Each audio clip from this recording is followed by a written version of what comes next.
सुनो ये बुद्ध कथा। नमो बुद्धाय। आज हम लोग जहाँ पे कल हमने छोड़ा था कि सिद्धार्थ गौतम उदक रामपुत और आलार कलाम के जो है दर्शन को समझ लिए और 8वें चरण का जो ध्यान का अवस्था थी वहाँ तक पहुँच गए, और फिर उसके आगे क्या होता है वो हम नेक्स्ट चैप्टर में देखते हैं कि गौतम ने सांख्य मार्ग और समाधि मार्ग का परीक्षण कर लिया था, लेकिन तपस्या का प्रयोग किए बिना ही वो भृगु का आश्रम छोड़ दिए थे। उन्होंने विचार किया कि इस बारे में वो स्वयं प्रयोग करेंगे, नहीं किया था। तो सिद्धार्थ ने तय किया कि मैं इसको भी अनुभव करके सीखूंगा कि हो सकता है इसके द्वारा मुझे मेरी समस्या का जो समाधान है वो मिल जाए।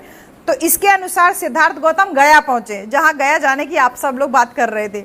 गया नगर पहुंचे और वहां पहुंचकर सबसे पहले उन्होंने घूम फिर करके आसपास का क्षेत्र देखा।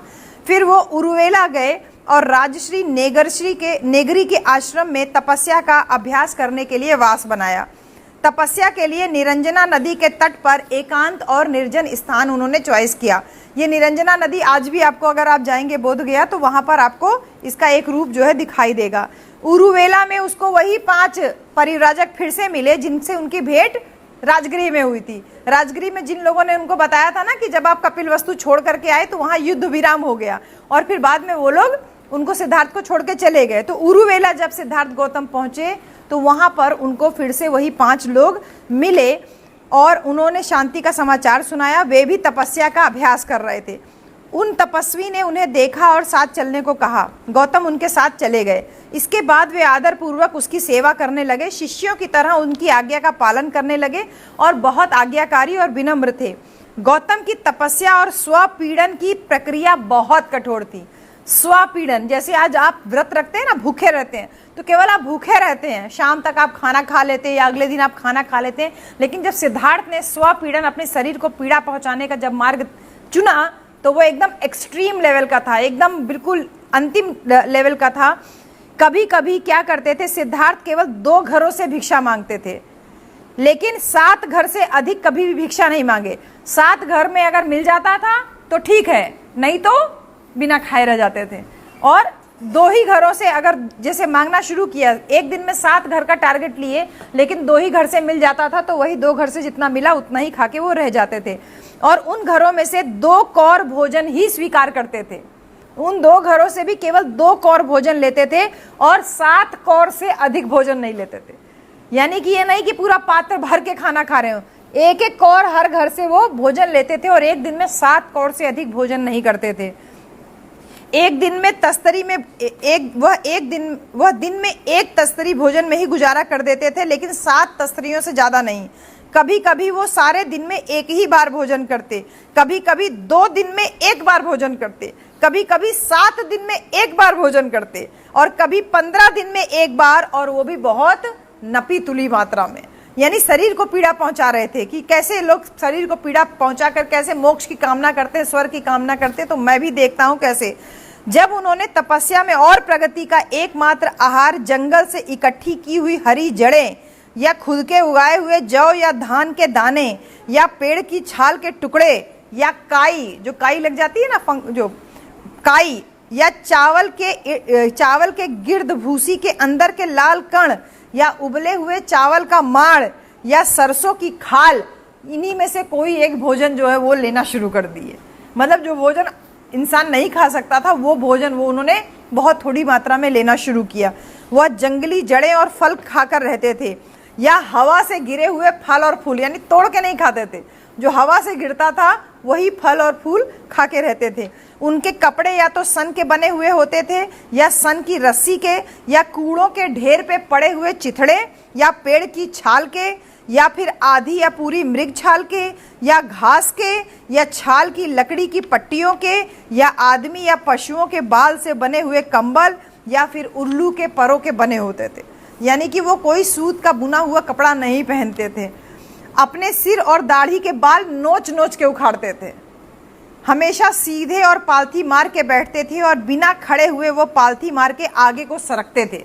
यानी तपस्या का कौन कौन सा लेवल कि पालथी मार के धीरे धीरे सरक रहे हैं, आगे बढ़ रहे हैं। इस तरह से नाना प्रकार से अपने शरीर को कष्ट पहुंचाते थे और उनकी तपस्या इस सीमा तक पहुंच गई कि वर्षों तक उनके शरीर पर मैल और धूल जो है वो जमती गई और वो अपने आप से जम करके पपड़ी बन के वो गिरने लगी। इतना भयानक कष्टदायक घने जंगल के अंदर रहते कि जिसमें कहा जाता था कि पागलों के सिवा कोई भी उस जंगल में प्रवेश करने का साहस कर ही नहीं सकता। और सिद्धार्थ ऐसे घने जंगल में अकेले रहते थे। जब ठंडी में रातें बर्फ की तरह ठंडी हो जाती तो कृष्ण पक्ष के आधे दिनों में रात को वो खुले में रहते और दिन के समय एकदम अंधेरे में रहते, यानी एकदम ऑपोजिट काम कर रहे थे। ठंडी के दिनों में लोग रात में घर के अंदर रहते तो वो एकदम खुले आसमान के नीचे रहते और दिन के टाइम जब सूरज निकलता था तो वो गुप्त अंधेरे में यानी कहीं गुफा उफा में घुस के रहते थे। जब वर्षा से पहले ग्रीष्म ऋतु की भयानक गर्मी पड़ती तो दिन भर वो चिलचिलाती धूप में रहते और रात को जब धम घोटने वाली गर्मी भरे जंगल में रहते थे। जब रात में लोग खुले में आते थे तो वो जंगल के अंदर चले जाते थे जहां नमी और धूप पहुंचती नहीं थी तो उमस होती थी, उसमें वो रहते। वो शमशान भूमि में मुर्दों की जली हुई हड्डियों का तकिया बना करके लेटते थे।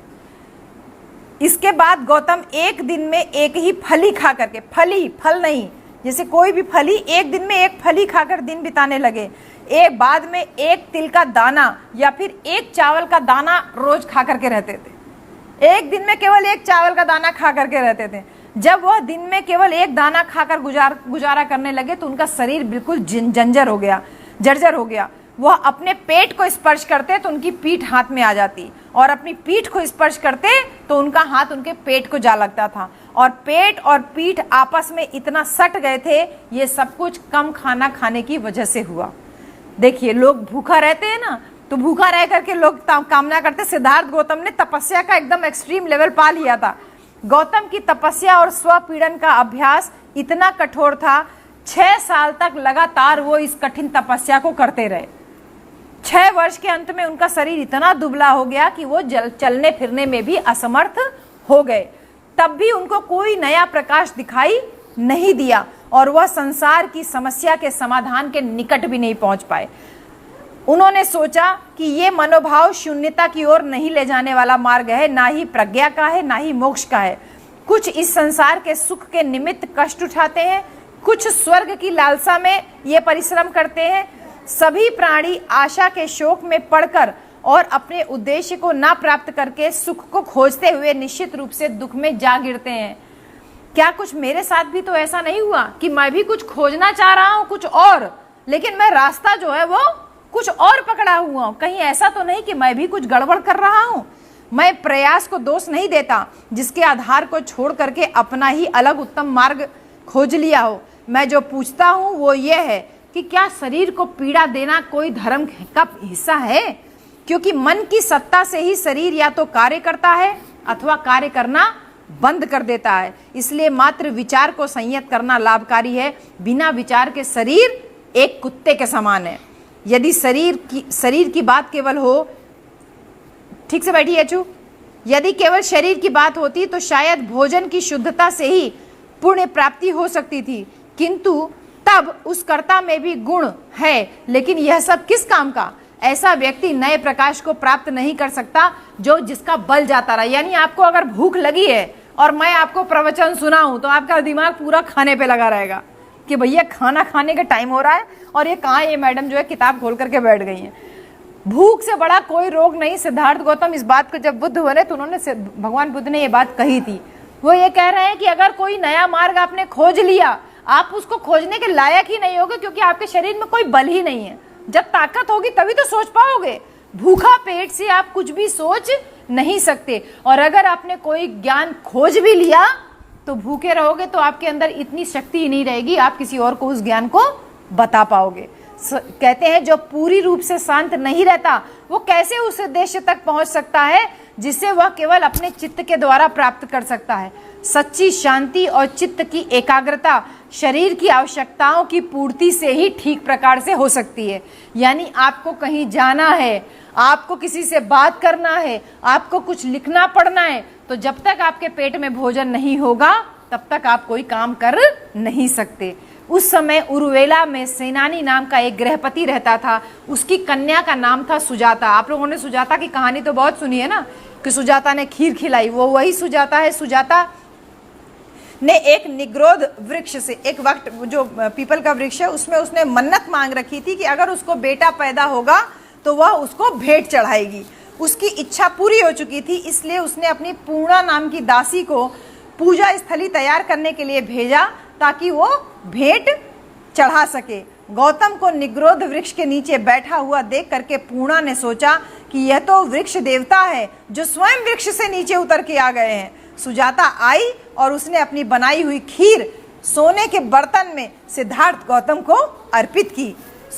वह खीर का सोने का पात्र लेकर के निरंजना नदी के किनारे गए और सुपतिठित नाम के घाट पर स्नान करने के अनंतर भोजन ग्रहण किया और इस प्रकार उनकी तपस्या का जो अंत हो गया। जो 5 परिव्राजक सिद्धार्थ के साथ थे वो भी उससे नाराज हो गए, और क्योंकि उन्होंने ये कहा कि तपस्वी और स्वपीड़न के जीवन का परित्याग कर दिया है, तो वो घृणा के साथ सिद्धार्थ गौतम को छोड़ करके चले गए। सुजाता खीर लेकर के आई। जब सुजाता ने खीर दी तो सिद्धार्थ उससे पहले यही बात सोच रहे थे कि अगर पेट में भोजन नहीं है तो मैं किसी भी नए पद की खोज नहीं कर पाऊंगा, क्योंकि मेरे पास सोचने की शक्ति ही नहीं बची है। तो जब सुजाता खीर लेकर के आई तो निरंजना नदी के तट पे वो जाकर के उन्होंने स्नान किया और उस खीर को जब ग्रहण किया, ग्रहण करने के बाद उन्होंने तपस्या का मार्ग छोड़ दिया। तो जब तपस्या का मार्ग छोड़ा तो जो 5 परिव्राजक उनके साथ में रह रहे थे, जो उनके आज्ञाकारी शिष्य की तरह, वो उनको छोड़ के चले गए। बोले ये करप्ट हो गया है, ये शरीर की पीड़ा वाला अभ्यास छोड़ दिया है, अब इसके अंदर कोई साधु महात्मा वाला कोई गुण नहीं रह गया है, चलो हम लोग इसको छोड़ के चले जाते हैं। वो लोग उनको नाराज होकर के छोड़ करके चले गए। अब नेक्स्ट चैप्टर जो है वो हम कल शुरू करेंगे। उसमें हम ये पाते हैं कि सिद्धार्थ गौतम को ज्ञान की प्राप्ति हो जाती है। इसीलिए कहा जाता है कि सुजाता की खीर खाई हुई उसके बाद उनको ज्ञान की प्राप्ति हुई। वो इसी वजह से, क्योंकि शरीर के पीड़न का जो अभ्यास था वो सिद्धार्थ ने छोड़ा, सुजाता की खीर खा करके उस अभ्यास को तोड़ा। और उसके बाद सिद्धार्थ ने जब ध्यान की अवस्था में पहुंचे तो उनको एक नए ज्ञान का जो आरंभ हुआ, उनके दिमाग में जो ज्ञान उत्पन्न हुआ, वो बारी बारी से प्रश्न करते हुए अपने आप से उस सारे प्रश्नों का जवाब उनको मिलता है। उसी को सिद्धार्थ का नया ज्ञान कहा जाता है और गौतम सिद्धार्थ से बुद्ध बन जाते हैं। तो कल हम लोग पढ़ेंगे किस प्रकार से उनको ज्ञान प्राप्त हुआ। तो आज के लिए इतना ही, और आप सब लोग इस पुस्तक को रोज़ाना अपने घर में ज़रूर पढ़िए। डेली 1 चैप्टर 2 चैप्टर जितना हम पढ़ रहे हैं, भगवान बुद्ध और उनका धम्म, बाबा साहब की लिखी हुई अंतिम पुस्तक है। इसको रोज़ाना पढ़िए जिससे कि आपको ज्ञान तो हो जाए कि सिद्धार्थ गौतम कैसे बुद्ध बने और फिर सिद्धार्थ का मार्ग क्या था, बुद्ध का क्या मार्ग है, ये हमारे घर में बच्चों को पता होना बहुत ज़रूरी है। तो आज के लिए इतना ही, कल फिर आप लोगों से मुलाकात होगी इसके आगे का। सबको बहुत बहुत धन्यवाद। जय भीम, नमो बुद्धाय।